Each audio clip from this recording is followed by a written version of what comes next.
Praise the lord.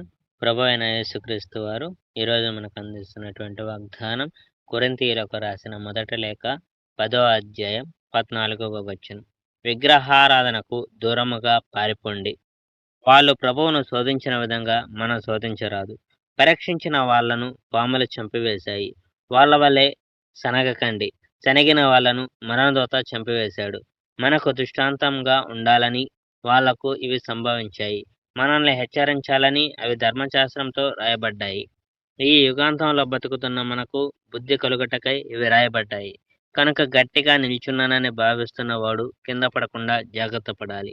మానవులకు సహజంగా సంభవించే పరీక్షలు తప్ప మీకు వేరే పరీక్షలు కలగలేదు. దేవుడు నమ్మకస్తుడు. భరించగల పరీక్షల కన్నా పెద్ద పరీక్షలు మీకు ఆయన కలగనీయుడు. అంతేగాక పరీక్ష సమయం వచ్చినప్పుడు వాటిని ఎదుర్కొని జయం పొందే మార్గం కూడా దేవుడు చూపుతాడు. కనుక నా ప్రియమిత్రులారా, మీరు విగ్రహారాధనకు దూరంగా ఉండండి. మీరు తెలివిగల వాళ్ళు గనుక ఇలా మాట్లాడుతున్నారు. నేను చెప్తున్న వాటిని గురించి మీరే నిర్ణయించండి. మనము కృతజ్ఞతతో దీవెన పాత్ర నుండి తాగడం, క్రీస్తు రక్తాన్ని పంచుకోవడం కదా.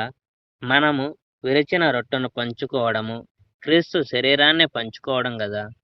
రొట్టె ఒకటే గనుక ఆ ఒకే రొట్టెలో పాలు పొందే మనము అనేకులమైనప్పటికీ ఒకే శరీరమై ఉన్నాము. ఇశ్రాయేలు ప్రజల్ని చూడండి. బలి ఇచ్చిన దాన్ని తినేవాళ్ళు బలిపీఠాన్ని భాగస్వాములు కారా? మరి నేను చెప్తున్న దానికి అర్థం ఏమిటి? విగ్రహాల్లో కానీ ఆరగింపు చేసిన ప్రసాదంలో కానీ ఏదో ప్రత్యేకత ఉందని చెప్తున్నావా? లేదు. నేను చెప్తున్నది ఏమిటంటే, యూదులు కాని వాళ్ళు బలిపీఠాలపై బలి ఇచ్చినవి దెయ్యాల కోసం బలి ఇవ్వబడ్డాయి. అవి దేవునికి అర్పితం కావు. మీరు దెయ్యాలతో భాగస్వాములు కారాదని నా విన్నపం. మీరు ప్రభువు పాత్ర నుండి త్రాగుతూ దెయ్యాల పాత్ర నుండి కూడా తాగాలని ప్రయత్నించరాదు. మీరు ప్రభువు పంక్తిలో కూర్చొని భోజనం చేస్తూ దెయ్యాల పంక్తిలో కూడా కూర్చోవడానికి ప్రయత్నం చేయరాదు.